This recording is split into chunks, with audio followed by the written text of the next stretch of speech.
Luiz, de Piratininga, São Paulo. É com muita felicidade que me deparei com o seu programa. Fiquei mais próximo de Deus e mudando a minha vida. Porém, não consigo conversar com Deus, como um amigo, pois ainda temo a autoridade dele. Como se eu precisasse marcar dia e hora para um papo franco. Como fazer para ser de fato um amigo e confidente de Deus?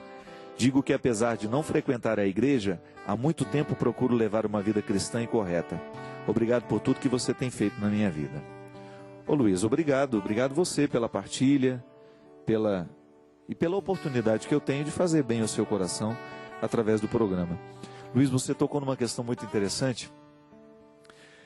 Durante muito tempo, né, a experiência religiosa, a compreensão de Deus, sobretudo no Antigo Testamento, está diretamente ligado a um Deus guerreiro.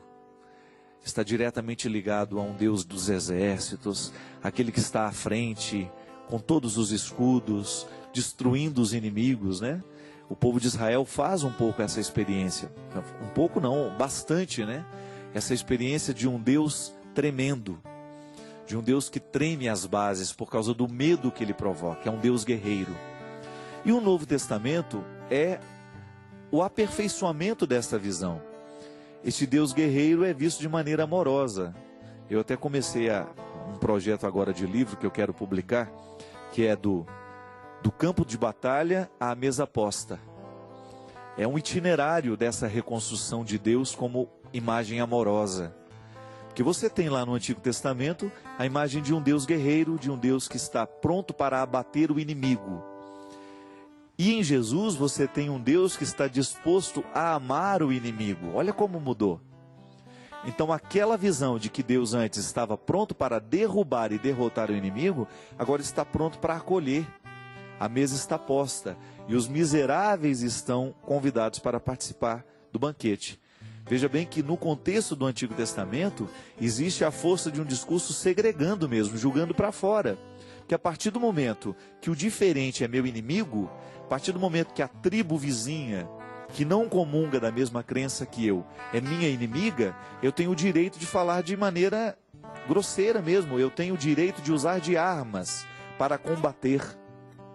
E aí a igreja, ela pôs a mão, pediu o perdão, sobretudo pelo tempo da Inquisição, quando de maneira terrível, pelas forças do momento presente, da história daquela época, daquele momento, as pessoas que não criam da mesma forma eram julgadas na fogueira, eram queimadas em praça pública para que os hereges pudessem ver e diante do medo não fazerem a mesma coisa. Veja bem, nós não podemos fazer a religião viver, ser a tradução e ser vivida na experiência do medo. Quantas vezes na sua vida, talvez, Luiz, você tenha vivido o mesmo que eu vivi? Quando a imposição de uma verdade nos era feita pela força do medo. Não faça isso porque Deus castiga. Não faça aquilo porque Deus tem os olhos grandes e Ele está vendo tudo que nós estamos fazendo para depois nos castigar. Não vejo por aí, meu amigo. Jesus me autoriza a enxergar Deus de forma diferente. Deus tem os olhos grandes, é para me observar e me amar. É para me ajudar a vencer os meus limites. É para me ajudar a encaminhar as coisas da melhor forma. Não é para me vigiar, não. Não é para ficar de olho no que eu estou fazendo de certo ou de errado. Mesmo porque os meus erros, eles atingem primeiramente a mim. É engraçado isso, né? Mas às vezes a gente tem a ingenuidade de pensar que o meu erro é um agravo contra Deus. Claro que é um agravo contra Deus, mas só é agravo contra Deus porque é agravo contra mim. Deus me ama e a partir do momento que eu me machuco, Deus sente as consequências do meu erro. É como você sabe disso na prática. Você ama o seu filho e ele usa droga.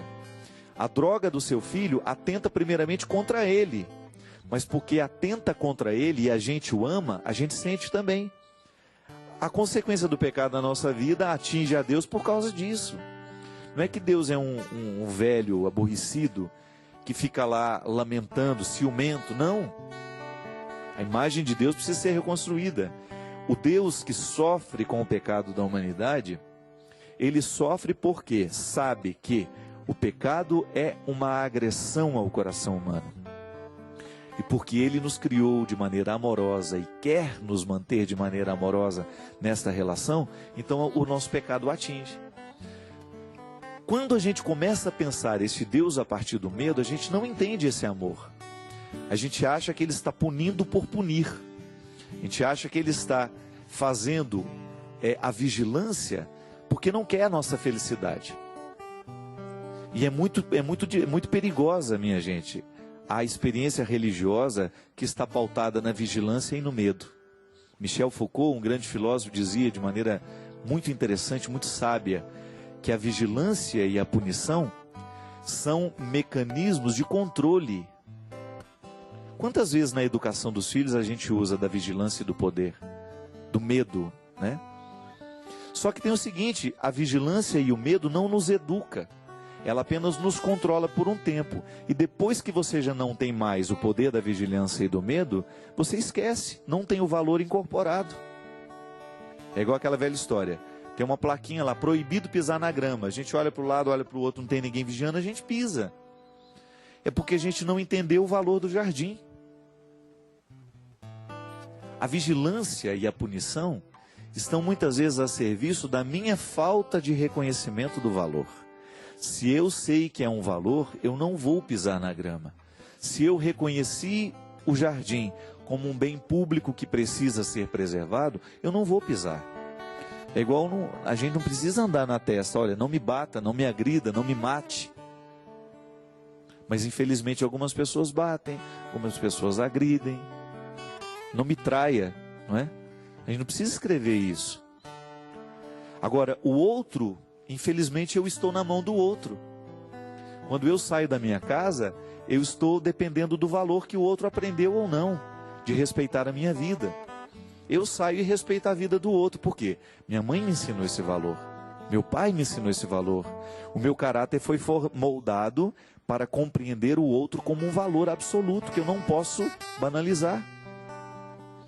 Agora, se eu não faço, se eu não vivo, é porque eu não descobri, eu não desdobrei o valor em atitude concreta.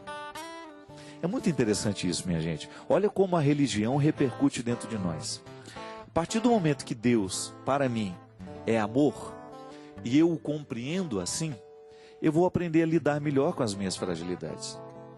Porque eu sei que Deus não está pronto para me punir. Ele está pronto para me corrigir. A correção, ela condensa o amor. Muitas vezes a punição não. Ser punido nem sempre condensa a experiência do amor. Muitas vezes eu não consigo viver e reconhecer no amor, na experiência do outro, naquilo que o outro está fazendo por mim, o seu amor. Por quê? Porque muitas vezes está uma dose exagerada de punição. Quando na verdade o amor é que me faz perceber que a atitude do outro é para o meu bem. É como você receber lá uma correção fraterna de alguém que não ama você. Receber uma correção fraterna de alguém que tem uma arma na mão é horrível. Que coloca na sua cabeça, né? Metáfora isso, não estou dizendo uma arma de verdade. Muda, faz isso, papapá. E se você não percebe que existe uma expressão amorosa naquilo, você não vai ouvir, você não vai dar atenção. Agora, quando você percebe que o conselho que você está recebendo está carregado de afeto, de interesse por você, aí é diferente. Você começa a abrir o ouvido, prestar atenção no que o outro está dizendo. Por isso que é muito bom você ter pessoas que façam parte do seu processo humano com profundidade. Não são apenas pessoas que estão do seu lado, mas são pessoas que têm acesso ao seu coração justamente para dizer aquilo que você precisa ouvir, de maneira amorosa, de maneira calorosa. Quantas vezes eu já disse isso aqui, minha gente? O grande problema não é o que a gente diz, mas é a forma como a gente diz. Muitas vezes nós usamos a palavra certa do jeito errado. Ou muitas vezes usamos a palavra errada, mas do jeito certo. Mas não pode. Eu não posso ter essa confusão. A religião repercute em nós neste momento. Qual é a visão que eu tenho de Deus? Pode observar. As pessoas elas vão agir de acordo com a imagem que elas têm de Deus também. Se elas serão misericordiosas, se elas serão julgadoras, se elas serão preconceituosas, tudo isso está diretamente ligado à experiência que nós fazemos de Deus. E é por isso que o mundo precisa ficar melhor a partir do cristianismo, porque Jesus reconfigura esta imagem. Deus não é um guerreiro, Deus é um pai amoroso. E porque Ele é um pai amoroso, Ele nos ensina a sermos irmãos fraternos. O pai que me ama, me ensina a ser irmão fraterno. Por isso, Luiz, a sua relação com Deus vai melhorar a partir do momento que você reconstruir essa imagem dentro de você. E é possível, meu amigo. Nós não precisamos morrer acreditando no Deus guerreiro. Leia os evangelhos, mergulhe no mistério dos evangelhos, entre na beleza dessas passagens, desse Jesus que nos revela a face amorosa de Deus. É o melhor jeito de você reconstruir essa imagem, muitas vezes terrível, que você tem de Deus. A Adélia Prado, a obra dela, é muito marcada pela religiosidade. Já falei isso aqui várias vezes, né? E é bonito quando você percebe na obra de Adélia esta visão de um Deus terrível sendo ressignificado. Quando o Deus terrível passa pelo crivo do amor agora. E é por isso que nós dizemos de maneira bonita, Jesus é a hermenêutica do Pai. O que é hermenêutica? É a interpretação, a ciência da interpretação. Então você só pode interpretar o Antigo Testamento a partir do Novo. Jesus é a hermenêutica, é a regra de interpretação. Você não pode interpretar o Antigo Testamento sem a conexão com o Novo. Porque senão a gente vai achar que a gente tem direito de matar os inimigos da gente. Que nós vamos ter o direito de apontar as armas para a tribo vizinha e matar só porque eles são diferentes de nós. Olha os problemas religiosos no mundo. Estão diretamente associados a esta intolerância. Quando nós não temos uma imagem de um Deus amoroso, nós corremos o risco de ter uma imagem de um Deus guerreiro, que nos autoriza a luta, que nos autoriza a agressividade, que nos autoriza o espírito tribal. E o espírito tribal não constrói sociedade, minha gente. A sociedade só pode ser verdadeiramente construída a partir do espírito fraterno, que nos permite olhar para o diferente de maneira amorosa e acolhê-lo, mesmo sendo ele diferente de nós.